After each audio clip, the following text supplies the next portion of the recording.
경기도 외곽의 한 교정시설. 2024년 12월 셋째 주 금요일 오전. 하얀 입김이 새어나오는 겨울 아침. 정문 앞 방문자 주차장에 은색 소형차 한 대가 조용히 멈춰 섰다. 운전석 문이 열리고 50대 중반쯤 되어 보이는 여자가 내렸다. 짧게 자른 머리, 깔끔한 베이지색 코트, 손에 든 검은색 서류 가방. 10번도 더 왔을 길이건만 그녀의 발걸음은 여전히 무거웠다. 강의실 복도를 걸으며 그녀는 창밖을 바라보았다. 철조망 너머로 보이는 겨울하늘은 낮게 깔린 구름으로 잿빛이었다. 10년 전 처음 이곳에 왔을 때도 이런 날씨였다. 그때 그녀의 마음속에는 오직 한 가지 감정만 타올랐다. 복수. 그 단어 하나가 그녀를 이곳까지 끌고 왔다. 강의실 문을 열자 익숙한 광경이 펼쳐졌다. 20개의 책상과 의자, 앞쪽 칠판, 창문 너머로 보이는 운동장. 그녀는 가방에서 출석부와 교재를 꺼내 책상 위에 올려놓았다. 마지막 수업. 오늘이 정말 마지막이구나. 그녀는 창가에 서서 먼 하늘을 올려다보았다. 이준혁. 그녀는 작게 중얼거렸다. 아들의 이름. 23살에 세상을 떠난 외아들. 대학을 졸업하고 첫 출근을 하던 날 아침. 음주운전 차량에 치여 그 자리에서 숨졌다. 2014년 3월 17일 월요일 오전 7시 40분. 그날 이후 그녀의 시간은 멈췄다. 법정에 섰던 날을 그녀는 지금도 또렷이 기억했다. 가해자는 38살의 남자였다. 전날 밤 회식에서 술을 마시고 아침까지 운전대를 잡았다. 혈중 알코올 농도 0.15%, 만취 상태였다. 판사는 징역 8년을 선고했다. 방청석에서 그 말을 들으며 그녀는 온몸이 얼어붙는 것 같았다. 겨우 8년? 아들의 인생은 23년이었는데 그 인생을 앗아간 대가가 겨우 8년? 그녀는 법정을 나서며 다짐했다. 반드시 복수하겠다고. 어떤 방법으로든 그 사람에게 그리고 그와 같은 사람들에게 대가를 치르게 하겠다고. 그로부터 6개월 후 그녀는 교정시설 교화 프로그램 강사 모집 공고를 발견했다. 글쓰기 수업 담당. 대상은 장기 복역 중인 수용자들. 그녀의 손이 떨렸다. 바로 이거다. 이것이 그녀가 찾던 방법이었다. 대학에서 국문학을 전공했고 졸업 후 10여 년간 출판사에서 편집자로 일했던 경력. 결혼 후에는 프리랜서 작가로 활동하며 여러 권의 에세이를 냈다. 자격은 충분했다. 면접에서 그녀는 조용하지만 단호하게 말했다. 글쓰기는 자신을 돌아보는 과정입니다. 수용자분들이 자신의 삶을 글로 써내려가며 진정한 반성과 변화를 경험하길 바랍니다. 면접관들은 고개를 끄덕였다. 한 달 후 합격 통지서가 도착했다. 그녀는 편지를 손에 쥔 채 한참을 서 있었다. 드디어 시작이구나. 복수의 첫걸음이. 첫 수업은 2015년 1월 9일 금요일이었다. 20명의 수용자가 강의실에 들어왔다. 모두 무기수이거나 장기 복역 중인 사람들이었다. 음주운전 치사, 강도치사, 폭력치사. 그들의 죄명을 확인하며 그녀의 가슴 속에서 무언가 타올랐다. 안녕하세요. 앞으로 여러분과 함께 글쓰기 수업을 진행할 박연주입니다. 그녀는 칠판에 이름을 썼다. 박연주. 가명이었다. 본명은 강민서. 하지만 이곳에서 그녀는 박연주로 살기로 했다. 복수를 위해 만든 또 다른 자아. 글쓰기는 특별한 재능이 필요한 게 아닙니다. 누구나 자신의 이야기를 가지고 있고 그것을 글로 풀어낼 수 있습니다. 수용자들은 그녀를 멍하니 바라보았다. 어떤 이는 무표정했고 어떤 이는 고개를 숙이고 있었다. 그녀는 그들의 얼굴을 하나하나 훑어보았다. 이들 중 누군가는 그 사람일 수도 있다. 아들을 죽인 그 사람. 오늘은 첫 시간이니 간단한 자기소개를 글로 써보겠습니다. 여러분의 이름, 나이, 그리고 지금 이 순간의 솔직한 마음을 적어주세요. 종이와 펜이 나눠졌다. 강의실은 조용해졌다. 연필이 종이를 긁는 소리만 들렸다. 그녀는 책상 앞에 서서 그들을 지켜보았다. 아들을 잃은 어머니가 아니라 냉정한 강사의 눈으로. 수업이 끝나고 제출된 글들을 읽으며 그녀는 숨을 참았다. 어떤 글에는 후회가, 어떤 글에는 체념이, 어떤 글에는 분노가 담겨 있었다. 하지만 그녀의 마음은 움직이지 않았다. 이들의 후회가 뭐가 중요한가? 아들은 이미 돌아오지 않는데 10년이 흘렀다. 매주 금요일 오전 10시. 그녀는 이곳에 왔다. 결석한 적이 단 한 번도 없었다. 명절에도, 아파도, 폭설이 내려도 그녀는 왔다. 수영자들은 점차 그녀를 신뢰하기 시작했다. 엄격하지만 공정했고, 차갑지만 정직했다. 수업은 단순한 글쓰기를 넘어섰다. 그들은 어린 시절을 썼고, 범죄를 저지르기 전 순간을 썼고, 피해자에게 하고 싶은 말을 썼다. 어떤 수영자는 글을 쓰다 울음을 터뜨렸고, 어떤 수영자는 손이 떨려 펜을 제대로 쥘 수조차 없었다. 그녀는 그 모든 과정을 지켜보았다. 변화하는 그들을, 무너지는 그들을, 다시 일어서려 애쓰는 그들을. 그런데 이상했다. 시간이 갈수록 그녀 안에서 무언가가 흔들리기 시작했다. 복수를 위해 시작한 일이었다. 가해자들 앞에서 피해자, 유가족으로서 우월감을 느끼고 그들의 고통을 지켜보며 만족감을 얻으려 했다.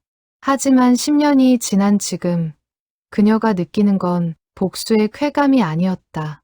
선생님, 제 글 봐주시겠어요? 5년 차쯤 되었을 때 한 수영자가 조심스럽게 다가왔다. 40살의 남자. 음주운전으로 두 사람을 숨지게 한 죄로 복역 중이었다. 그의 글에는 이런 문장이 있었다. 매일 밤 꿈에 그분들이 나타납니다. 용서를 구하고 싶지만 용서받을 자격조차 없다는 걸 압니다. 그녀는 그 글을 읽으며 손이 떨렸다. 아들을 죽인 그 사람도 이런 밤을 보내고 있을까? 매일 악몽에 시달리며 용서받을 수 없다는 절망 속에서 살아가고 있을까? 8년 차에는 한 수영자가 출소했다. 20년을 복역한 끝이었다. 출소 전날 그는 그녀에게 편지를 남겼다. 선생님 덕분에 저는 제 죄를 마주할 용기를 얻었습니다. 밖에 나가서도 속죄하며 살겠습니다. 감사합니다. 편지를 읽으며 그녀는 알 수 없는 감정에 휩싸였다. 이게 뭐지? 이 복잡한 마음은 대체 뭘까? 9년 차 겨울, 그녀는 결심했다. 이제 그만 끝내야겠다고. 10년이면 충분하다고. 그리고 마지막 수업에서 진실을 말해야겠다고. 자신이 누구인지, 왜 이곳에 왔는지. 오늘이 바로 그날이다. 2024년 12월 20일 금요일. 마지막 수업. 시계를 보니 9시 55분. 5분 후면 수영자들이 들어올 것이다. 그녀는 깊게 숨을 들이쉬었다. 준비됐어. 이제 말할 수 있어. 복도에서 발소리가 들렸다. 익숙한 소리. 10사람, 15사람, 20명. 모두 왔구나. 그녀는 칠판 앞에 섰다. 문이 열리고 수영자들이 하나둘 들어왔다. 안녕하세요, 선생님. 그들은 각자의 자리에 앉으며 인사했다. 그녀는 고개를 끄덕였다. 출석을 부르고 지난주 과제를 걷고 오늘 수업 주제를 칠판에 적었다. 용서. 그 단어를 쓰는 순간 그녀의 손이 미세하게 떨렸다. 수영자들이 서로 눈빛을 교환했다. 무언가 느낀 걸까? 오늘은 용서에 대해 이야기하려 합니다. 그녀의 목소리는 평소보다 낮았다. 하지만 그 전에 먼저 여러분께 고백할 게 있습니다. 강의실이 조용해졌다. 수영자들의 시선이 그녀에게 집중됐다. 저는 사실 그녀는 눈을 감았다. 10년 동안 삼켜온 말이 목구멍까지 차올랐다. 2014년 3월 17일 월요일, 이준혁의 23번째 생일을 한 달 앞둔 날, 새벽 5시 30분, 강민서의 핸드폰 알람이 울렸다. 그녀는 잠에서 깨어 부엌으로 향했다. 오늘은 아들의 첫 출근일. 대학을 졸업하고 IT 기업에 입사한 아들을 위해 특별한 아침을 준비하고 싶었다. 냉장고 문을 열고 재료를 꺼냈다. 계란, 베이컨, 토마토, 버섯. 아들이 좋아하는 잉글리시 브렉퍼스트. 프라이팬에 버터를 녹이며 그녀는 미소 지었다. 드디어 우리 준혁이도 사회인이구나. 6시 30분. 아들의 방문을 두드렸다. 준혁아, 일어나야지. 첫 출근인데 늦으면 안 되지. 네, 엄마. 일어났어요. 곧 샤워하는 소리가 들렸다. 그녀는 식탁에 접시를 놓고 음식을 담았다. 각 구운 빵, 노릇하게 익은 계란, 바삭한 베이컨. 아들이 나타났다. 와, 엄마. 이게 다 뭐예요? 정장 차림의 아들이 눈을 반짝였다. 처음 입어보는 정장이 어색한지 자꾸 넥타이를 만졌다. 첫 출근 축하해. 우리 아들 멋있다. 그녀는 아들의 넥타이를 다시 매주며 말했다. 아들은 쑥스러운 듯 웃었다. 엄마, 저 잘할 수 있겠죠? 당연하지. 넌 뭐든 잘하잖아. 둘은 마주 앉아 아침을 먹었다. 아들은 신입사원 연수 일정에 대해, 앞으로의 계획에 대해 이야기했다. 그녀는 고개를 끄덕이며 들었다. 이 순간이 얼마나 소중한지 그때는 몰랐다. 7시 20분 아들이 일어섰다. 엄마, 저 출발할게요. 회사까지 지하철로 40분 걸리거든요. 그래, 조심히 다녀와. 저녁에 뭐 먹고 싶은 거 있으면 문자해. 네, 엄마도 좋은 하루 보내세요. 아들이 현관문을 열고 나갔다. 그녀는 창문으로 아들이 골목을 걸어가는 모습을 지켜보았다. 정장 입은 뒷모습이 어른스러워 보였다. 우리 아들 이제 다 컸네. 7시 35분. 그녀는 설거지를 시작했다. 따뜻한 물에 그릇들을 헹구며 오늘 저녁 메뉴를 생각했다. 아들이 좋아하는 갈비찜을 해줄까? 7시 42분. 핸드폰이 울렸다. 모르는 번호였다. 그녀는 물기를 닦고 전화를 받았다. 여보세요? 강민서 씨 댁 맞으신가요? 남자 목소리였다. 공식적이고 단호한 어조. 네, 그런데요. 서울 용산경찰서입니다. 혹시 이준혁 씨와 관계가 어떻게 되시나요? 그 순간 그녀의 심장이 멎는 것 같았다. 제 아들인데요. 무슨 일이에요? 지금 바로 서울대병원 응급실로 와주시겠습니까? 교통사고가. 전화기가 손에서 떨어졌다. 그녀는 비틀거리며 현관으로 달려갔다. 신발도 제대로 신지 못한 채 집을 나섰다. 택시를 잡아타고 병원으로 향하는 내내 그녀는 중얼거렸다. 괜찮을 거야. 괜찮을 거야. 준혁이는 괜찮을 거야. 병원 응급실 앞에 도착했을 때 경찰관 2명이 기다리고 있었다. 그들의 표정을 보는 순간 그녀는 알았다. 아니다. 괜찮지 않다. 유족분이신가요? 유족. 그 단어가 귓가에서 울렸다. 제 아들은 어디 있어요? 경찰관이 그녀를 작은 방으로 안내했다. 의사가 들어왔다. 젊은 여자 의사였는데 눈이 붉어져 있었다. 유감입니다. 최선을 다했지만 아니에요. 아니라고요. 그녀는 소리쳤다. 의사가 다가와 그녀의 어깨를 잡았다. 이준혁 씨는 현장에서 즉사하셨습니다. 너무 큰 충격이어서 고통은 없으셨을 겁니다. 즉사, 현장, 충격, 고통. 단어들이 공중에서 부유했다. 그녀는 바닥에 주저앉았다. 보여주세요. 제 아들 보여주세요. 그들은 그녀를 영안실로 안내했다. 하얀 천으로 덮인 시신. 천을 걷어내자 아들의 얼굴이 보였다. 평화로워 보였다. 마치 잠든 것 같았다. 주니어가. 그녀는 아들의 손을 잡았다. 차가웠다. 아침에 악수하며 다녀오겠습니다. 하던 그 손이 이렇게 차가울 수가 없었다. 제발, 일어나. 엄마 왔어. 주니어가, 제발. 하지만 아들은 대답하지 않았다. 영원히 대답하지 않을 것이다. 경찰관이 사고 경위를 설명했다. 오전 7시 38분, 서울 용산구 한남대로 인근 횡단보도. 신호를 기다리던 아들에게 승용차가 돌진했다. 운전자는 만취 상태였고 브레이크를 밟지 않았다. 시속 80km. 가해자는 현장에서 체포됐습니다. 혈중 알코올 농도 0.15%. 면허 취소 수준입니다. 그녀는 멍하니 들었다. 음주운전. 만취. 브레이크도 밟지 않았다. 내 아들이 첫 출근길에 신호를 기다리다가 죽었다. 가해자는 누구예요? 김태우, 38세, 직장인입니다. 전날 밤 회식이 있었다고 진술했습니다. 김태우. 그 이름을 그녀는 영원히 잊지 못할 것이다. 장례는 3일장으로 치러졌다. 아들의 친구들이, 교수님들이, 회사 동료들이 왔다. 모두들 울었다. 좋은 친구였다. 성실한 학생이었다. 앞날이 촉망되는 신입사원이었다. 그 말들을 들으며 그녀는 생각했다. 그래, 우리 준혁이는 좋은 사람이었어. 그런데 왜 죽어야 했지?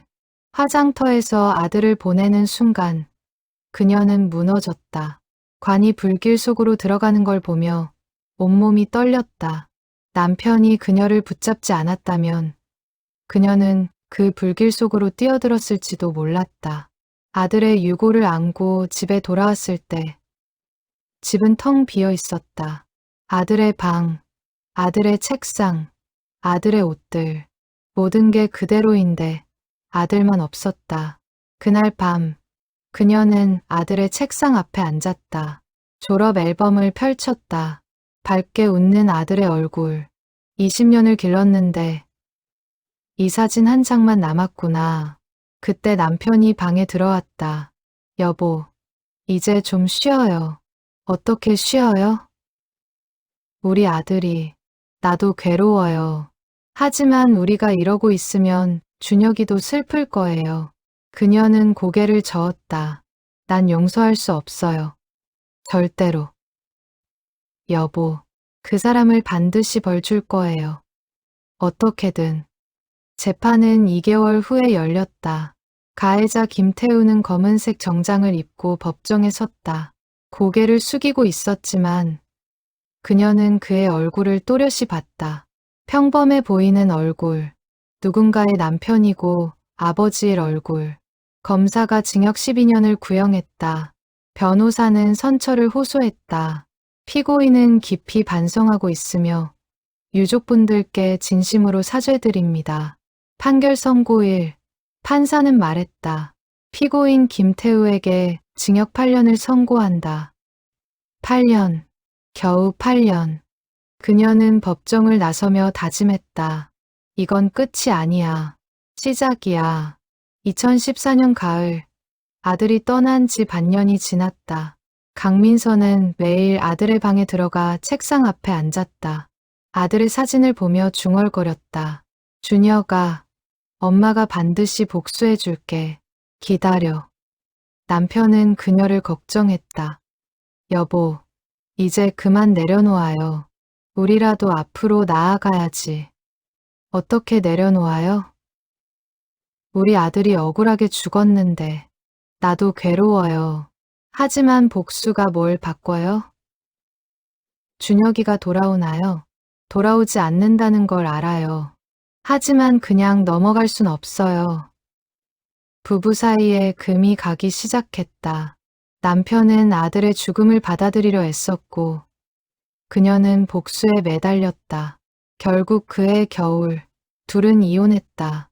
미안해요. 당신과 함께 있으면 자꾸 준혁이가 떠올라서. 남편은 집을 나가며 말했다.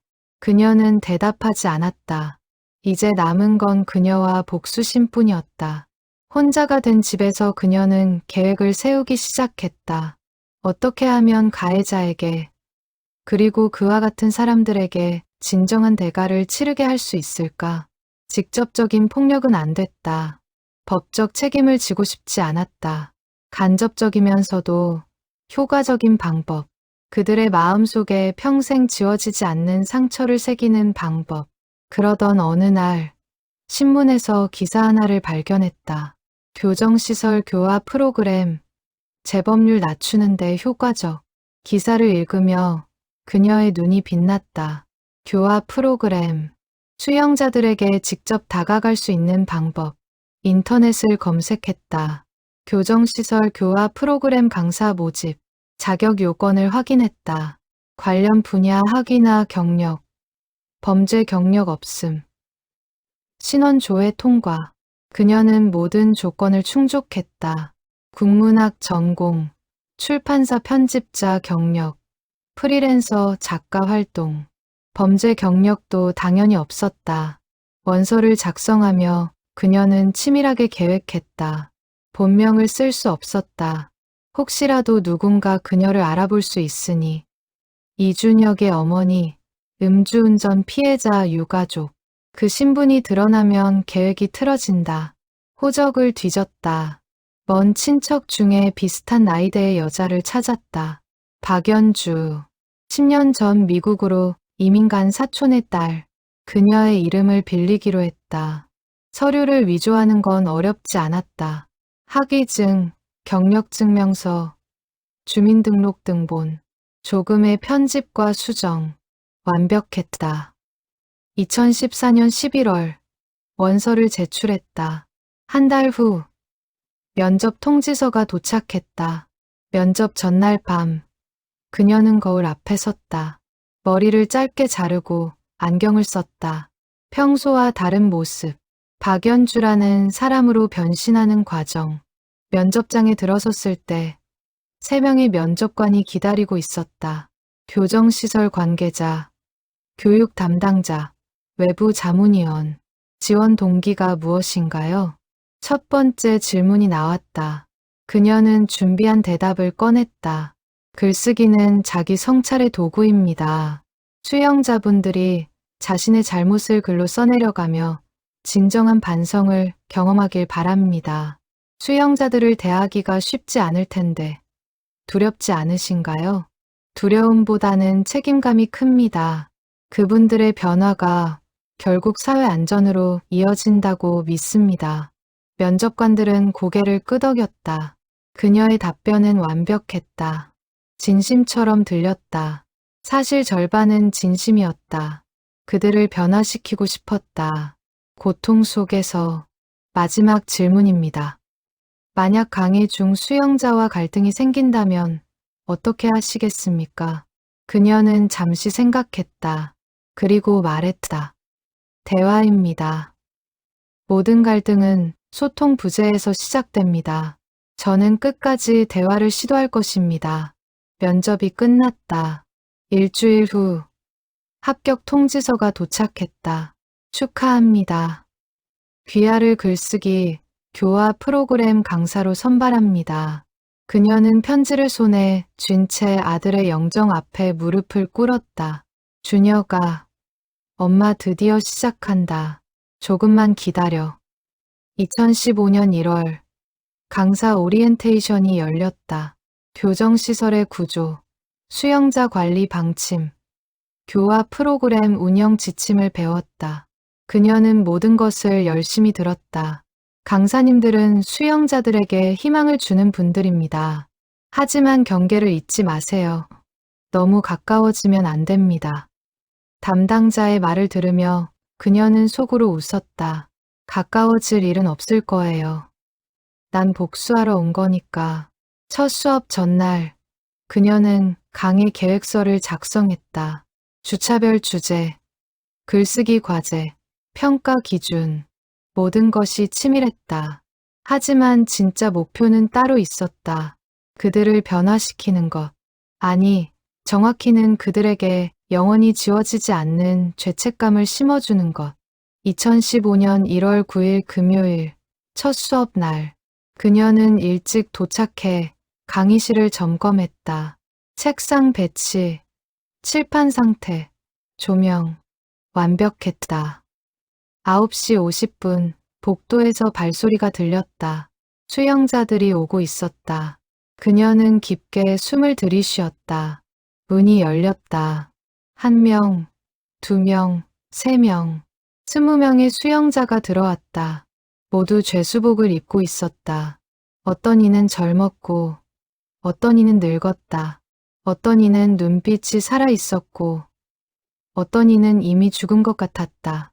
그녀는 그들의 얼굴을 하나하나 훑어보았다. 이들 중 누가 음주운전 치사범일까? 누가 내 아들 같은 피해자를 만들었을까? 안녕하세요. 그녀의 목소리는 차분했다. 저는 앞으로 여러분과 글쓰기 수업을 함께할 박연주입니다. 칠판에 이름을 썼다. 박연주, 가짜 이름, 복수를 위한 가면. 글쓰기는 여러분이 생각하는 것보다 어렵지 않습니다. 누구나 자신의 이야기를 가지고 있으니까요. 수영자들은 무표정하게 그녀를 바라봤다. 그녀는 미소 지었다. 차갑고 완벽한 미소. 오늘은 간단한 자기소개를 써보겠습니다. 여러분의 이름, 나이, 그리고 지금 이 순간 솔직한 마음을. 종이와 펜이 나눠졌다. 강의실이 조용해졌다. 연필 소리만 들렸다. 그녀는 책상에 앉아 그들을 지켜봤다. 복수는 이렇게 시작된다. 조용하고 차갑게. 수업이 끝나고 글들을 걷었다. 기숙사로 돌아가 하나하나 읽었다. 저는 김성호, 42살입니다. 음주운전으로 사람을 죽였습니다. 매일 후회합니다. 그 문장을 읽는 순간 그녀의 손이 떨렸다. 음주운전, 사람을 죽였다. 너도 그랬구나. 박민수, 36, 싸움으로 사람을 다치게 했습니다. 돌아갈 수만 있다면 그 순간을 바꾸고 싶습니다. 이준호, 51살, 술에 취해 사고를 냈습니다. 피해자 가족분들께 무엇라 말씀드려야 할지 모르겠습니다. 하나하나 읽으며 그녀는 냉소를 머금었다. 후회, 돌아가고 싶다고? 그게 뭐가 중요해? 피해자는 이미 죽었는데. 하지만 동시에 이상한 감정도 느꼈다. 이들도 고통받고 있구나. 아니, 고통받아야 해. 더 많이, 더 깊이. 그날 밤, 그녀는 아들의 사진을 보며 다짐했다.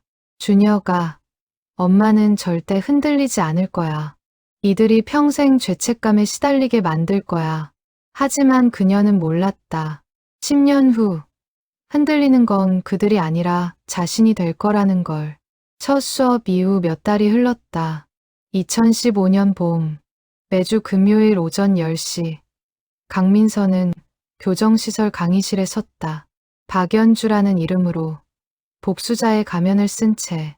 수업은 예상보다 순조로웠다. 수영자들은 점차 글쓰기에 익숙해졌고 어떤 이들은 진지하게 임했다. 하지만 그녀의 마음은 여전히 얼어붙어 있었다.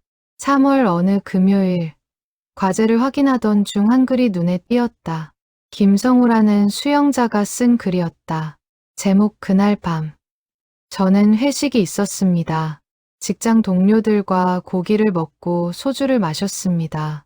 얼마나 마셨는지 기억도 안 납니다. 동료들이 대리운전을 부르라고 했지만 저는 괜찮다고 우겼습니다.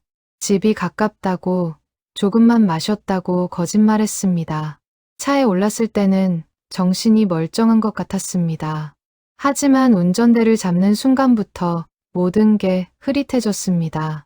신호등이 빨간지 파란지도 구분이 안 갔습니다. 그리고 쾅 하는 소리. 정신을 차렸을 때 제 차 앞에 사람이 쓰러져 있었습니다.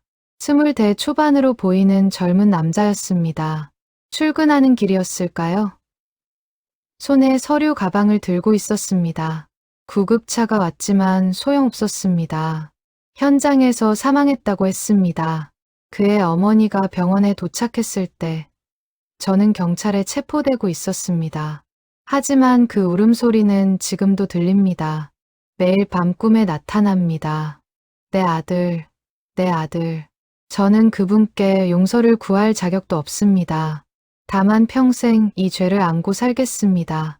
그 글을 읽으며 강민서의 손이 떨렸다. 20대 초반의 젊은 남자. 출근길.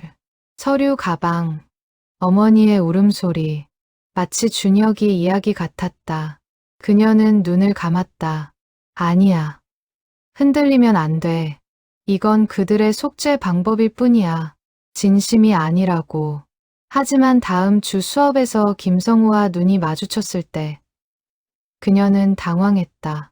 그의 눈에는 진짜 고통이 담겨 있었다. 연기가 아니었다. 수업 후 김성우가 다가왔다. 선생님, 제 글 읽어주셨나요? 네, 읽었습니다. 저 용서받을 수 있을까요? 그녀는 잠시 말을 잃었다. 그리고 냉정하게 대답했다. 그건 피해자 가족이 결정할 일입니다. 김성우는 고개를 숙였다. 그렇겠죠. 죄송합니다. 그가 돌아서는 뒷모습을 보며 강민서는 복잡한 감정에 휩싸였다. 이게 복수인가? 아니면 무언가 다른 건가? 5월, 어버이날이 다가왔다. 수업 주제를 어머니로 정했다. 수영자들에게 어머니에 대한 글을 쓰게 했다. 제출된 글들을 읽으며 그녀는 놀랐다. 대부분의 글에 후회와 죄책감이 가득했다. 제 어머니는 70살입니다. 제가 이곳에 온 후로 단 한 번도 면회를 거르지 않으셨습니다. 하지만 저는 차마 어머니 눈을 보지 못합니다. 제가 저지른 일 때문에 어머니가 평생 고개를 들지 못하고 사시니까요. 어머니께서 마지막으로 오셨을 때 내가 잘못한 거 알지? 나와서 꼭 속죄하렴 하셨습니다. 그 말씀을 들으며 울었습니다. 어머니는 저를 미워하지 않으세요. 그게 더 괴롭습니다.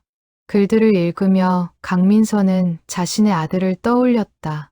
준혁이도 살아있었다면 나에게 어떤 글을 썼을까? 그날 밤 그녀는 오랜만에 준혁의 일기장을 펼쳤다. 고등학교 시절 쓴 일기들. 엄마는 세상에서 가장 강한 사람이다. 아빠랑 싸워도 절대 울지 않으신다. 하지만 나는 안다. 엄마가 혼자 계실 때 가끔 우신다는 걸. 나 때문에 힘드실 텐데. 미안하고 고맙다. 그 문장을 읽는 순간 그녀의 눈에서 눈물이 흘러내렸다. 준혁아, 미안해. 엄마가 지금 뭘 하고 있는지 알면 실망하겠지. 6월, 한 수영자가 가석방 심사를 앞두고 있었다. 박민수, 폭력 사건으로 15년을 복역한 남자. 그는 수업에 가장 열심히 참여했다. 선생님, 추천서 써주실 수 있으세요? 박민수가 조심스럽게 물었다. 추천서요? 네, 가석방 심사에 필요하대요. 교화 프로그램 강사님 추천서가 있으면 도움이 된다고.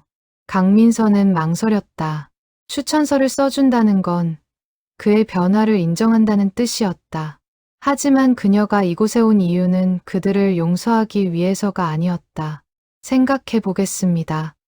며칠 후 그녀는 박민수의 글들을 다시 읽었다. 처음 쓴 글과 최근 글을 비교했다. 처음 저는 화가 났습니다. 그래서 때렸습니다. 후회는 하지만 어쩔 수 없었습니다. 최근 저는 제 분노를 조절하지 못했습니다. 그 순간의 선택이 한 사람의 인생을 망쳤습니다. 피해자분께 진심으로 사죄드립니다.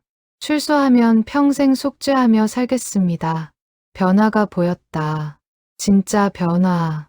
그녀는 추천서를 썼다. 박민수 씨는 지난 6개월간 글쓰기 수업에 성실히 참여했으며 자신의 잘못을 깊이 반성하는 모습을 보였습니다. 진정한 변화를 이루었다고 판단합니다. 추천서를 제출하고 나서 그녀는 혼란스러웠다. 내가 지금 뭘 한 거지? 가해자를 돕고 있는 건가? 7월, 박민수의 가석방이 승인됐다. 출소 전날, 그는 그녀를 찾아왔다. 선생님, 감사합니다. 선생님 덕분에 새 삶을 시작할 수 있게 됐어요. 저는 그저 사실을 쓴 것뿐입니다. 아니에요. 선생님이 제 글을 읽어주시고, 피드백해주시고, 변화할 기회를 주셨어요. 평생 잊지 않겠습니다. 박민수가 떠난 후, 강의실에 혼자 남았다. 그녀는 창밖을 바라보았다. 여름 햇살이 철조망에 반사되어 반짝였다. 나는 지금 무엇을 하고 있는 걸까? 복수를 하고 있는 건가?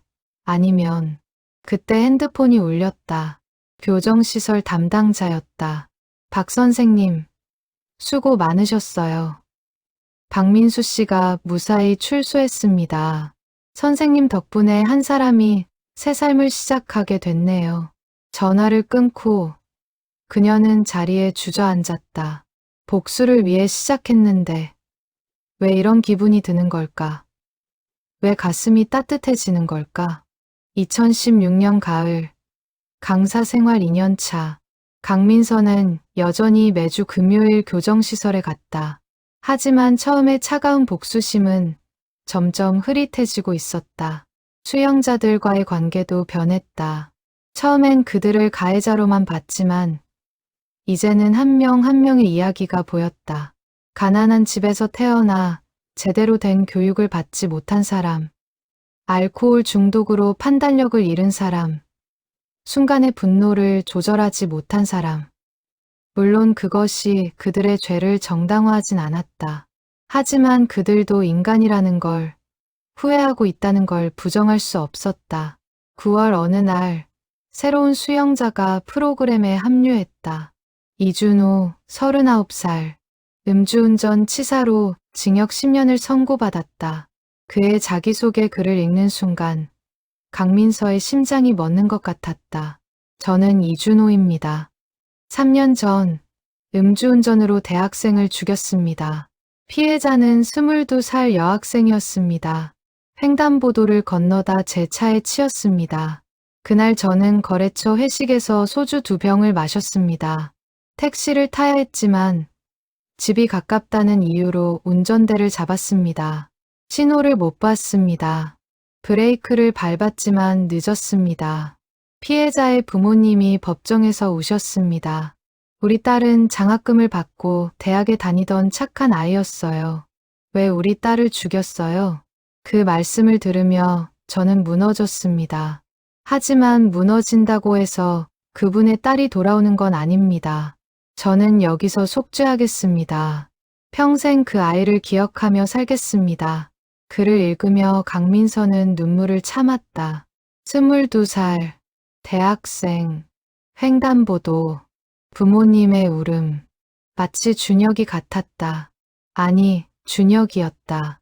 다음 주 수업에서 이준호와 마주쳤다. 그는 여인 얼굴에 깊은 주름이 패여 있었다. 3년 동안 얼마나 고통받았을까? 수업 후 이준호가 다가왔다.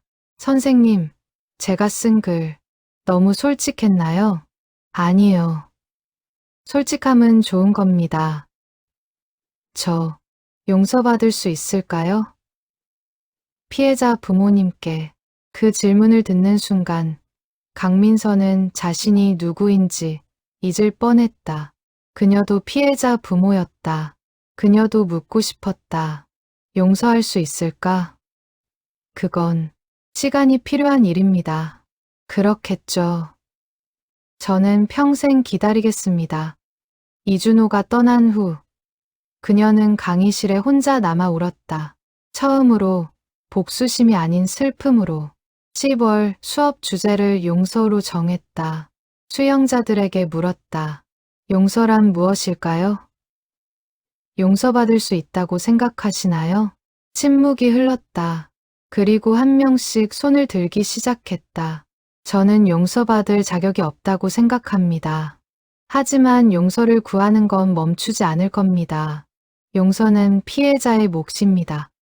저는 그저 제 죄를 인정하고 받아들이는 것뿐입니다. 저는 용서가 뭔지 모르겠습니다. 하지만 용서받고 싶습니다. 간절히. 그들의 말을 들으며 강민서는 생각했다. 나는 용서할 수 있을까? 그날 밤, 그녀는 준혁의 사진 앞에 앉았다. 준혁아, 엄마 어떻게 해야 할까? 복수를 계속해야 할까? 아니면, 하지만 준혁은 대답하지 않았다. 사진 속 아들은 그저 밝게 웃고 있을 뿐. 11월, 이준호가 편지를 건넸다. 피해자 부모에게 쓴 편지였다. 선생님, 이 편지 좀 봐주시겠어요? 제대로 쓴 건지 모르겠어요. 편지를 읽기 시작했다. 사랑하는 딸을 잃으신 부모님께 저는 매일 용서를 구합니다. 하지만 용서받을 자격이 없다는 것도 압니다. 딸분이 얼마나 소중한 분이었는지, 부모님께 얼마나 큰 존재였는지 이제야 이해합니다. 저도 이곳에 와서 부모님을 떠올리며 깨달았습니다. 자식을 잃는다는 게 얼마나 큰 고통인지. 용서를 구하는 게 오히려 염치 없는 일인지도 모릅니다. 하지만 저는 평생 딸분을 기억하겠습니다. 그분의 삶이 헛되지 않도록 제가 변화하는 모습으로 보답하겠습니다. 진심으로 사죄드립니다. 편지를 다 읽고 강민서는 말했다. 좋은 편지입니다. 진심이 느껴집니다. 정말요? 그럼 보내도 될까요? 그건 당신이 결정할 일입니다. 이준호는 고개를 숙였다. 감사합니다, 선생님. 그날 이후 강민서는 계속 고민했다. 만약 준혁을 죽인 그 사람이 이런 편지를 보낸다면 나는 읽을 수 있을까? 용서할 수 있을까? 12월, 겨울이 왔다. 2년이 지났다. 복수를 위해 시작한 일이었는데 어느새 그녀는 그들의 변화를 지켜보고 있었다. 어느 날 김성우가 출소를 앞두고 찾아왔다. 선생님, 저 다음 주에 출소합니다. 축하합니다. 선생님 덕분입니다. 선생님이 아니었으면 저는 변하지 못했을 거예요. 당신 스스로 변한 겁니다. 김성우는 잠시 망설이다 말했다. 선생님, 혹시 피해자 가족이신가요? 그 질문에 강민서는 굳어졌다. 왜 그런 생각을 하시죠? 그냥 느낌이요. 선생님 눈빛에서 깊은 슬픔이 보여서요. 그녀는 대답하지 않았다. 김성우는 더 묻지 않았다. 아니라면 괜찮습니다. 다만, 만약 그렇다면 저희를 용서해 주셔서 감사합니다.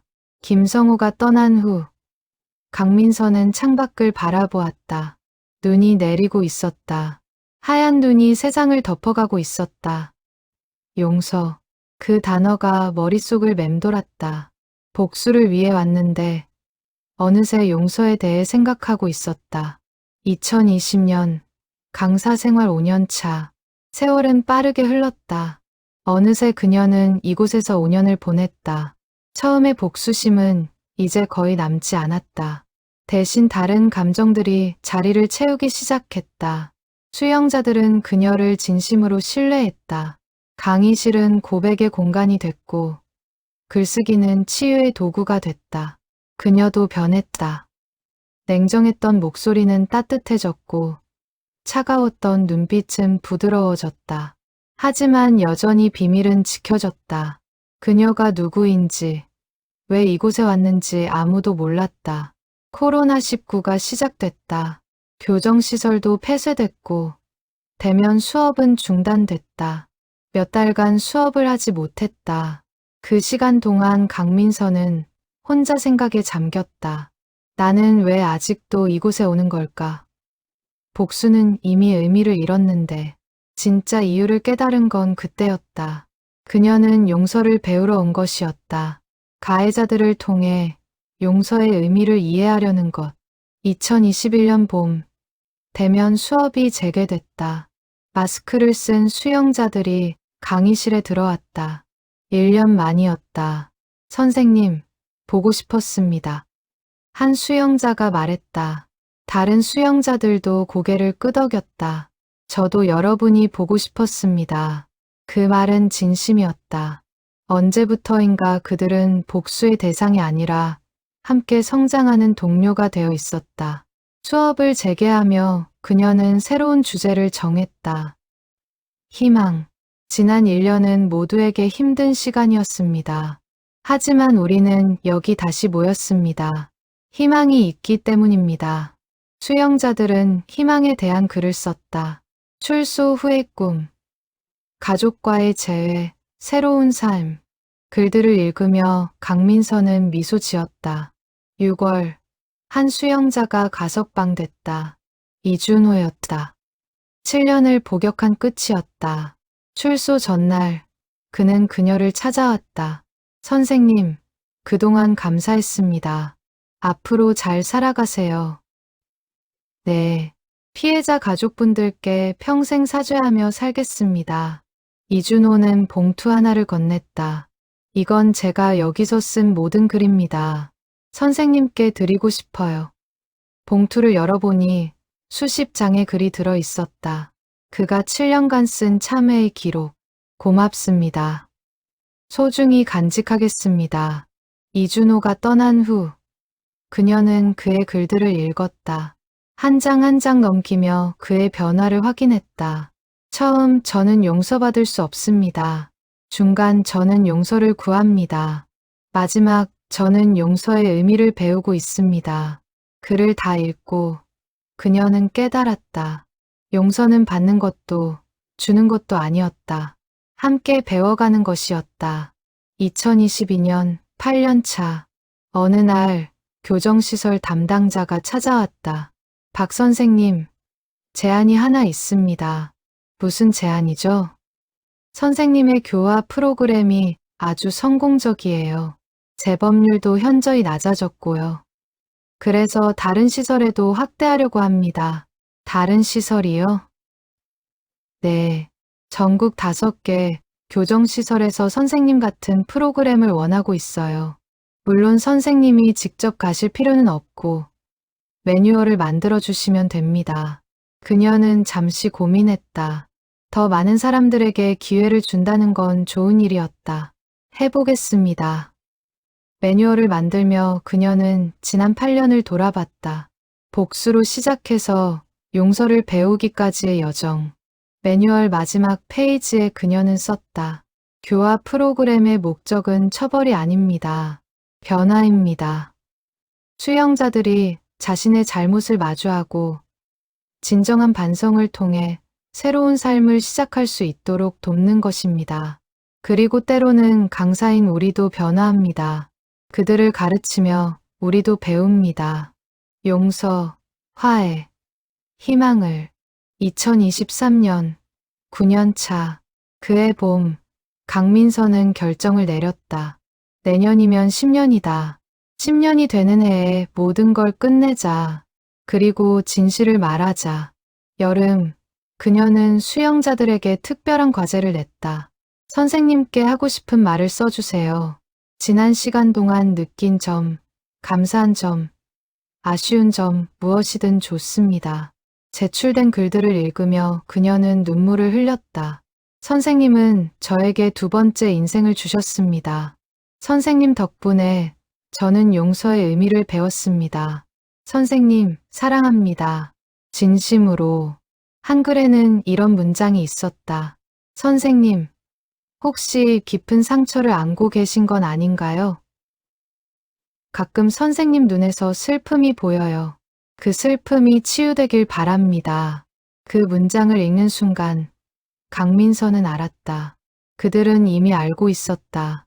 정확히는 몰라도 느끼고 있었다. 가을, 그녀는 마지막 해의 강의 계획을 짰다. 주제는 용서와 화해. 겨울, 눈이 내리는 날. 그녀는 강의실 창밖을 바라보며 중얼거렸다. 준혁아, 엄마 이제 내려놓으려고 해. 10년간 붙잡고 있던 복수심을. 대신 뭔가 다른 걸 얻은 것 같아. 그게 뭔지는 아직 잘 모르겠지만 2024년 1월 10년 차 시작. 새해 첫 수업에서 그녀는 말했다. 올해가 제 마지막 해입니다. 12월에 강사를 그만둘 예정입니다. 수영자들이 놀랐다. 왜요? 선생님? 10년이면 충분한 시간이라고 생각합니다. 이제 다른 분들에게 기회를 드려야죠. 하지만 선생님이 가시면 여러분은 이제 혼자서도 잘할 수 있습니다. 제가 가르친 건 글쓰기 기술이 아니라 자신을 마주하는 용기니까요. 그 해 내내 매 수업이 특별했다. 마지막이라는 생각에 모두가 더 진지했다. 10월, 그녀는 마지막 수업 날짜를 공지했다. 12월 20일 금요일, 그날 여러분께 고백할 게 있습니다. 무슨 고백이요? 그날 알게 될 겁니다. 11월, 그녀는 마지막 수업 준비를 시작했다. 무슨 말을 할지, 어떻게 진실을 밝힐지. 12월, 드디어 그날이 왔다. 10년, 복수에서 용서로의 여정. 이제 끝낼 시간이었다. 2024년 12월 첫째 주, 강민서는 매일 밤 마지막 수업을 준비했다. 무슨 말부터 시작할지, 어떻게 진실을 밝힐지, 수십 번 고쳐 쓰고 다시 쓰고, 공책에 적힌 문장들. 저는 사실 피해자 유가족입니다. 10년 전, 제 아들이 음주운전 사고로 세상을 떠났습니다. 복수하러 이곳에 왔습니다. 어느 문장도 완벽하지 않았다. 어떻게 말해도 충격일 것이다. 둘째 주 월요일, 그녀는 준혁의 묘를 찾았다. 오랜만이었다. 교정시설 일에 매달리느라 자주 오지 못했다. 묘비 앞에 무릎을 꿇고 앉았다. 준혁아, 엄마야, 잘 지내고 있니? 겨울바람이 불어왔다. 준혁의 대답처럼 느껴졌다. 엄마 이제 말하려고 해. 그 사람들한테. 엄마가 누군지, 왜 그곳에 갔는지.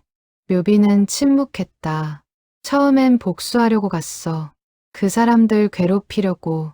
그런데 이상하게 됐어. 엄마가 배우게 됐어. 용서라는 걸. 그녀는 준혁의 사진을 쓰다듬었다. 엄마 잘못했니? 복수를 포기하는 거? 바람만 대답했다. 아니야. 엄마는 내가 이해해 줄 거라고 믿어. 넌 항상 엄마보다 넓은 마음을 가진 아이였잖아. 묘를 떠나며 그녀는 뒤돌아봤다. 준혁의 묘비가 겨울 햇살에 반짝였다. 셋째 주 수요일, 마지막 수업 3일 전, 그녀는 지난 10년간의 자료를 정리했다. 수영자들이 쓴 글, 과제물, 편지들, 박스 5개 분량이었다. 하나하나 읽으며 그녀는 미소 지었다. 처음엔 서툴렀던 글들이 점점 깊어지고 진솔해졌다. 처음엔 글쓰기가 싫었습니다. 제 죄를 마주하기 싫어서요. 하지만 선생님이 기다려주셨습니다. 그래서 용기를 냈습니다. 선생님의 눈빛을 잊을 수 없습니다. 엄격했지만 따뜻했습니다. 마치 어머니 같았습니다. 어머니. 그 단어를 보며 그녀의 눈시울이 붉어졌다. 목요일 저녁, 그녀는 마지막 수업 원고를 완성했다. A사 용지 5장, 진실, 용서, 감사, 작별. 원고를 읽고 또 읽었다. 괜찮은가? 너무 감정적인가? 너무 차가운가? 결국 원고를 접었다. 원고 없이 하자. 마음에서 우러나오는 말로. 금요일 아침, 마지막 수업 하루 전, 그녀는 일찍 일어나 준혁의 사진 앞에 앉았다. 준혁아, 내일이야. 엄마 떨린다. 사진 속 준혁은 여전히 밝게 웃고 있었다. 엄마가 용서한다고 해서 내 죽음이 정당화되는 건 아니야. 그 사람들이 저지른 죄가 사라지는 것도 아니고. 그녀는 준혁의 손을 잡았다. 차가운 액자 유리. 하지만 엄마는 배웠어. 복수는 엄마를 자유롭게 하지 못한다는 걸. 오히려 엄마를 가뒀어. 10년 동안 눈물이 흘러내렸다. 이제 엄마 자유로워지고 싶어. 그게 용서인 것 같아. 그들을 위한 게 아니라 엄마를 위한 거. 오후, 교정시설 담당자에게서 전화가 왔다. 선생님, 내일 마지막 수업이시죠? 수영자들이 준비한 게 있다던데요. 준비요? 네, 깜짝 선물이라고 하더라고요. 기대하세요. 전화를 끊고 그녀는 미소 지었다. 그들도 뭔가 준비하고 있구나. 저녁, 그녀는 내일 입을 옷을 골랐다. 베이지색 코트. 첫 수업 때 입었던 바로 그 옷. 10년 전으로 돌아가는 기분이었다. 하지만 마음은 완전히 달랐다. 밤, 잠들기 전 그녀는 다시 한번 수영자들의 글을 읽었다. 최근 과제 주제는 선생님께 드리는 편지였다. 한 편지에 이런 구절이 있었다. 선생님, 저희는 알고 있습니다. 선생님이 깊은 상처를 안고 계신다는 걸, 그 상처가 저희와 관련 있을지도 모른다는 걸. 하지만 선생님은 저희를 포기하지 않으셨습니다. 미워할 법도 한데 가르쳐 주셨습니다. 그게 얼마나 큰 용기인지 압니다. 내일 무슨 말씀을 하시든 저희는 선생님을 사랑합니다. 그리고 감사합니다. 그 편지를 쓴 사람은 김성우였다. 첫 수업부터 함께한 수영자. 편지를 가슴에 품고 그녀는 눈을 감았다. 내일이면 모든 게 끝난다. 10년간의 비밀, 10년간의 여정. 두렵지만 후회는 없었다. 이 길이 옳다는 확신이 들었다. 2024년 12월 20일 금요일 오전. 강민서는 평소보다 일찍 교정시설에 도착했다. 주차장에 차를 세우고 한참을 앉아 있었다. 손이 떨렸다. 10년을 준비했지만 막상 오늘이 되니 온몸이 긴장됐다. 차에서 내려 강의실로 향했다. 복도를 걸으며 그녀는 지난 10년을 떠올렸다. 이 복도를 수백 번 걸었다. 복수심으로, 분노로, 그리고 점차 다른 감정으로. 강의실 문을 열었다. 그런데 뭔가 달랐다. 칠판에 큰 글씨가 적혀 있었다. 선생님, 감사합니다. 10년간 사랑해 주셔서. 책상마다 종이 꽃이 놓여 있었다. 수영자들이 직접 만든 것 같았다. 그녀의 눈시울이 붉어졌다. 9시 50분. 수영자들이 들어오기 시작했다. 한 명 한 명 그녀에게 인사했다. 선생님, 마지막 수업이라니 믿기지 않아요. 선생님 덕분에 제 인생이 바뀌었습니다. 선생님, 사랑합니다. 모두 자리에 앉았다. 20명. 10년 동안 함께한 사람들도, 최근에 합류한 사람들도 있었다. 그녀는 깊게 숨을 들이쉬고 말했다. 오늘이 마지막 수업입니다. 10년간 정말 감사했습니다. 목소리가 떨렸다. 수영자들도 눈시울을 붉혔다. 오늘은 여러분께 고백할 게 있습니다. 제가 왜 이곳에 왔는지, 제가 누구인지. 강의실이 조용해졌다. 모두의 시선이 그녀에게 집중됐다. 제 본명은 박연주가 아닙니다. 강민서입니다. 첫 문장을 말하는 순간 그녀의 손이 떨렸다. 그리고 저는 피해자 유가족입니다.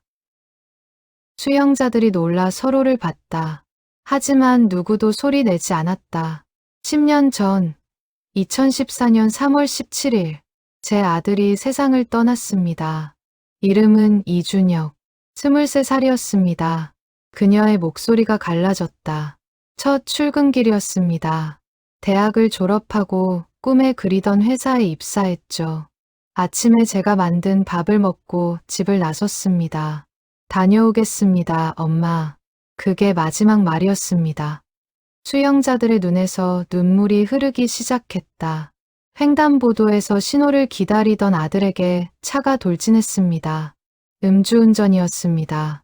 운전자는 전날 밤 술을 마시고 아침까지 운전대를 잡았습니다. 그녀는 잠시 말을 멈췄다. 숨을 고르고 다시 말했다. 현장에서 즉사했습니다. 병원에 갔을 때 아들은 이미 차가웠습니다. 아침에 악수하며 웃던 그 손이 얼음처럼 차가웠습니다. 흐느끼는 소리가 들렸다. 누군가 울고 있었다. 재판에서 가해자는 징역 8년을 선고받았습니다. 저는 생각했습니다. 겨우 8년? 제 아들의 23년 인생이 겨우 8년? 그녀는 수용자들을 하나하나 바라봤다. 그래서 복수를 다짐했습니다. 어떤 방법으로든 가해자에게, 그리고 그와 같은 사람들에게 대가를 치르게 하겠다고. 그게 이곳에 온 이유였습니다. 침묵이 흘렀다. 저는 여러분을 가르치러 온 게 아니었습니다. 복수하러 왔습니다. 여러분의 고통을 보며 만족감을 느끼려고, 여러분에게 평생 지워지지 않는 죄책감을 심어주려고. 수용자들은 고개를 숙였다. 하지만 그녀의 목소리가 부드러워졌다. 10년 동안 여러분을 보며 저도 변했습니다. 여러분의 글을 읽으며, 여러분의 변화를 지켜보며 저도 배웠습니다. 복수는 저를 자유롭게 하지 못한다는 걸, 오히려 저를 복수의 감옥에 가뒀다는 걸. 그녀는 눈물을 닦았다. 여러분은 진심으로 후회하고 있었습니다. 피해자를 기억하며 고통받고 있었습니다. 그 모습을 보며 저는 깨달았습니다. 용서는 가해자를 위한 게 아니라는 걸, 저 자신을 위한 거라는 걸. 수용자 한 명이 손을 들었다. 김성호였다. 선생님, 말씀해도 될까요? 네, 말씀하세요. 김성호가 일어섰다. 그의 눈은 붉게 충혈되어 있었다. 선생님, 사실 저희는 알고 있었습니다. 이번엔 강민서가 놀랐다. 무슨 말씀이세요? 정확히는 몰랐습니다. 하지만 느꼈습니다. 선생님 눈빛에서 깊은 슬픔과 분노가 보였습니다. 다른 수용자들도 고개를 끄덕였다. 처음엔 그냥 엄격한 선생님이라고 생각했습니다. 하지만 시간이 지날수록 알았습니다. 선생님도 상처받은 분이라는 걸. 김성호는 눈물을 흘리며 말을 이었다. 그래서 더 열심히 했습니다. 선생님의 상처를 조금이라도 덜어드리고 싶어서, 저희가 변하는 모습을 보여드리고 싶어서. 다른 수용자가 일어섰다. 저도 말씀드려도 될까요? 네, 저는 5년 전부터 이 수업에 참여했습니다. 처음엔 시간이나 때우려고 왔습니다. 하지만 선생님을 보며 생각했습니다. 이분은 왜 이렇게 우리에게 진심일까? 우리 같은 죄인들에게 왜 이렇게 정성을 다할까? 그리고 깨달았습니다. 선생님도 저희처럼 고통받고 계시구나. 아니, 저희보다 더 큰 고통을. 세 번째 수용자가 일어섰다. 선생님, 용서해 주셔서 감사합니다. 아니, 저는 아닙니다. 선생님은 용서하셨습니다. 저희를 포기하지 않으신 것, 그게 용서입니다. 수용자들이 하나둘 일어서기 시작했다. 모두 눈물을 흘리고 있었다. 선생님, 감사합니다. 선생님 덕분에 저희는 변할 수 있었습니다. 선생님, 사랑합니다. 강민서는 더 이상 말을 잇지 못했다. 그저 울었다. 10년 동안 참았던 눈물이 쏟아졌다. 수용자들도 함께 울었다. 강의실은 눈물바다가 됐다. 한참 후, 진정된 분위기에서 한 수용자가 물었다. 선생님, 그 가해자는 지금 어디 계신가요? 출소했을 겁니다. 8년형이었으니까 만나보셨나요? 강민서는 고개를 저었다. 만나지 않았습니다. 만날 수 없었습니다. 왜요? 만나면 용서할 수 없을 것 같아서요. 하지만 이제는, 그녀는 잠시 생각했다. 이제는 만날 수 있을 것 같습니다. 용서할 준비가 됐으니까. 김성우가 말했다. 선생님의 용서가 저희에게 얼마나 큰 선물인지 아십니까? 선물이요? 네. 선생님이 저희를 용서하신 건 저희도 용서받을 수 있다는 희망을 주신 겁니다. 다른 수용자들도 고개를 끄덕였다. 선생님, 질문 하나만 해도 될까요? 네, 물어보세요. 선생님 아드님은 어떤 분이셨나요? 그 질문에 강민서는 미소 지었다. 처음으로 편안한 미소. 착한 아이였습니다. 공부도 잘했고 친구들도 많았습니다. 하지만 무엇보다 마음이 따뜻한 아이였습니다. 그랬을 것 같습니다. 선생님을 보면 알 수 있습니다. 제 아들은 용서를 믿는 아이였습니다. 누가 잘못해도 먼저 이해하려고 했습니다. 그녀는 눈물을 닦으며 말을 이었다. 그래서 저도 배우고 싶었습니다. 아들처럼 용서하는 법을. 수업 시간이 다 지나갔다. 하지만 아무도 일어나지 않았다. 강민서가 말했다. 여러분, 마지막 과제가 있습니다. 과제요? 네. 용서에 대한 글을 써주세요. 여러분이 생각하는 용서, 여러분이 경험한 용서, 여러분이 바라는 용서, 그리고 그녀는 미소 지었다. 이번엔 제출하지 마세요. 그 글은 여러분 자신을 위한 겁니다. 수영자들이 박수를 쳤다. 강의실에 따뜻한 박수 소리가 울려 퍼졌다. 마지막 수업이 끝나고 일주일이 지났다. 강민서는 집에서 지난 10년을 정리하고 있었다. 수영자들의 글, 사진, 기록들, 모든 것이 소중한 추억이었다. 그날 이후 교정시설에서 여러 번 연락이 왔다. 선생님, 계속 하실 수 없으세요? 수영자들이 선생님을 정말 많이 그리워합니다. 하지만 그녀는 정중히 거절했다. 10년이면 충분합니다. 이제 새로운 분께 기회를 드려야죠. 정리하던 중 오래된 편지 한 통을 발견했다. 봉투에는 이준호라고 적혀 있었다. 그가 출소할 때 준 편지였다. 그때는 읽지 않았다. 이제 읽어볼까? 봉투를 뜯었다. 존경하는 선생님께 7년간 감사했습니다. 선생님 덕분에 저는 진정한 참회를 배웠습니다. 출소 후 피해자 가족분들께 사죄하러 갈 예정입니다. 용서받지 못해도 괜찮습니다. 다만 제 진심은 전하고 싶습니다. 선생님도 평안하시길 바랍니다. 혹시 선생님도 깊은 상처가 있으시다면 그 상처가 치유되길 기도합니다.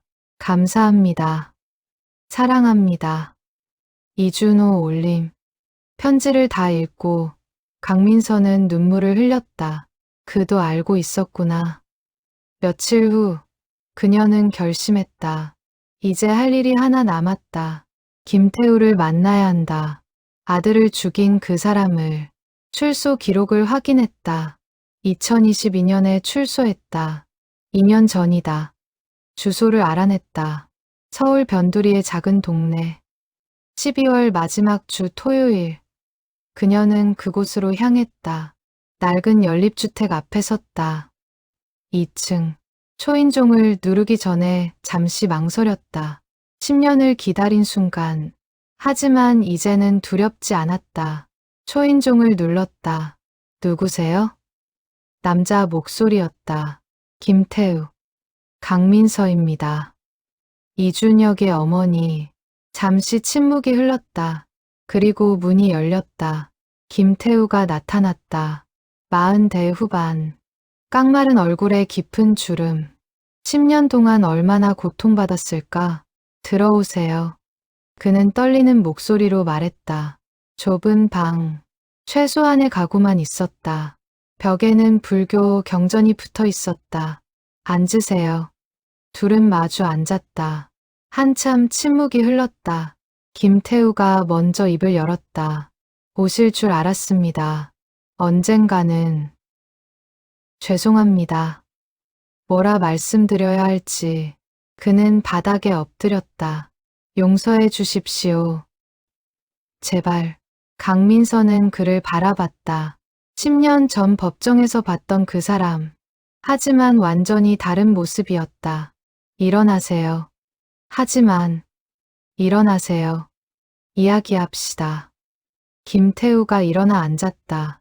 눈물이 그의 뺨을 타고 흘렀다. 저는 매일 참회합니다. 아침 저녁으로 절을 합니다. 준혁 씨를 위해 출소 후 피해자 지원단체에서 봉사하고 있습니다. 제가 할 수 있는 건 그것밖에 없어서 강민서는 방을 둘러봤다. 책상 위에 사진 한 장이 있었다. 준혁의 사진. 이건 출소할 때 경찰서에서 받았습니다. 사건 기록에 있던 사진. 매일 보며 참회합니다.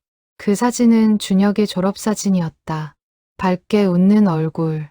10년 동안 어떻게 지내셨습니까? 김태우가 조심스럽게 물었다. 강민서는 잠시 생각하다 말했다. 복수를 계획했습니다. 당신을, 그리고 당신 같은 사람들을 벌주려고 했습니다. 당연합니다. 저는 하지만 배웠습니다. 복수는 아무것도 바꾸지 못한다는 걸. 그녀는 김태우를 똑바로 바라봤다.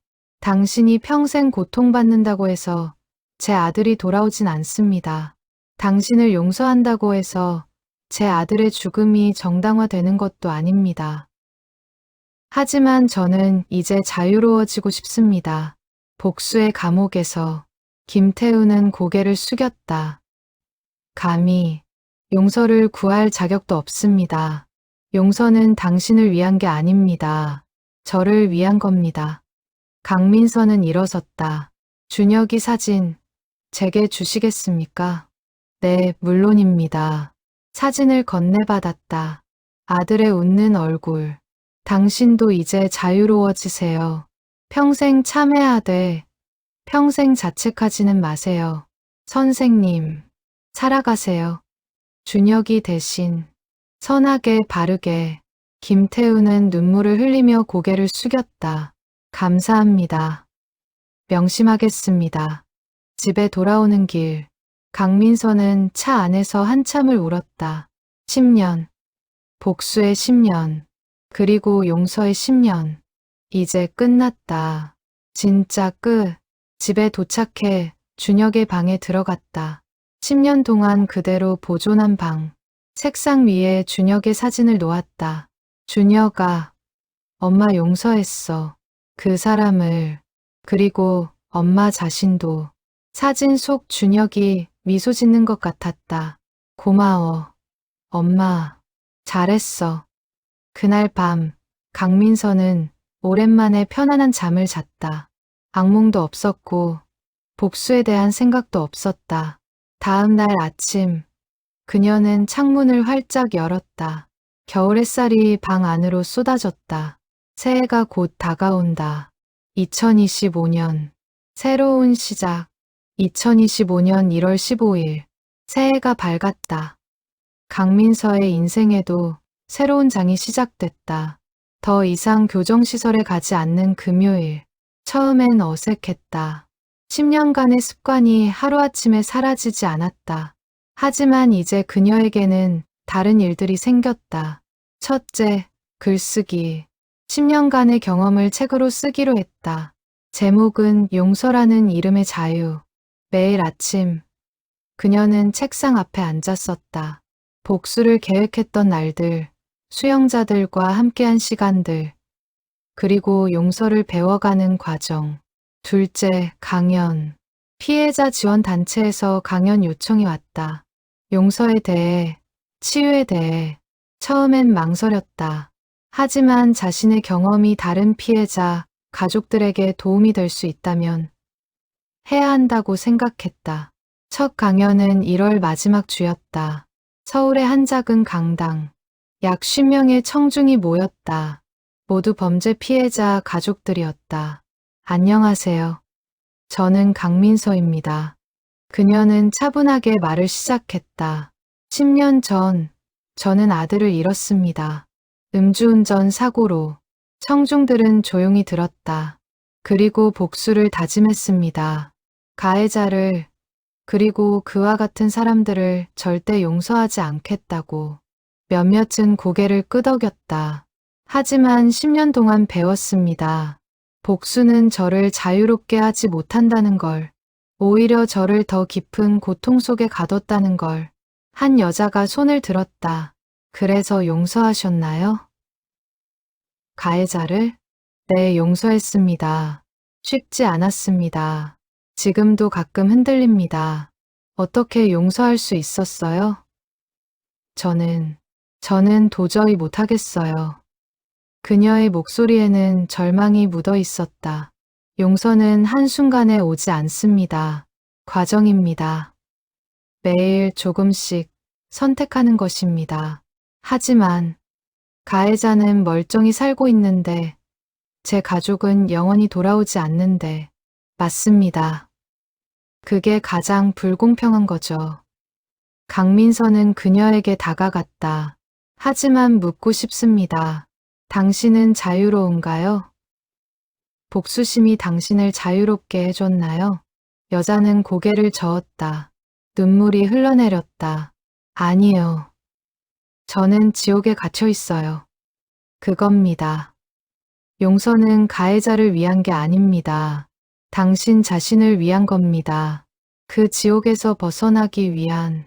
강연이 끝난 후 여러 사람이 다가와 악수를 청했다. 선생님 이야기 듣고 희망이 생겼어요. 저도 용서를 배워보고 싶어요.